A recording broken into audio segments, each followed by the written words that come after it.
হযরত সাইয়েদুনা আবু হুরায়রা রাদিয়াল্লাহু তাআলা আনহু থেকে বর্ণিত, রাসূলুল্লাহ সাল্লাল্লাহু তাআলা আলাইহি ওয়া আলিহি ওয়াসাল্লাম বলেছেন, যে ব্যক্তি এই দোয়া দিনে 100 বার পাঠ করে সে 10 জন গোলাম আজাদ করার সওয়াব পাবে। তার আমলনামায় 100 নেকি লিপিবদ্ধ করে দেওয়া হবে এবং তার থেকে 100 গুনাহ মুছে দেওয়া হবে।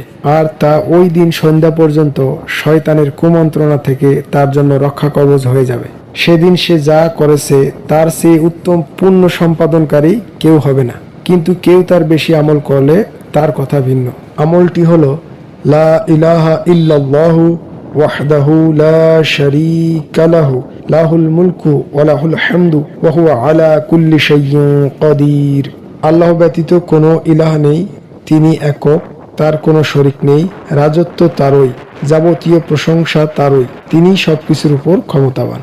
আর যে ব্যক্তি দিনে 100 বার সুবহানাল্লাহি ওয়া বিহামদিহি অর্থাৎ আমি আল্লাহর প্রশংসা পবিত্রতা বর্ণনা করছি পাঠ করবে, তার যাবতীয় গুনাহ মোচন করে দেওয়া হবে, যদিও তা সমুদ্রের ফেনার সমতুল্য হয়।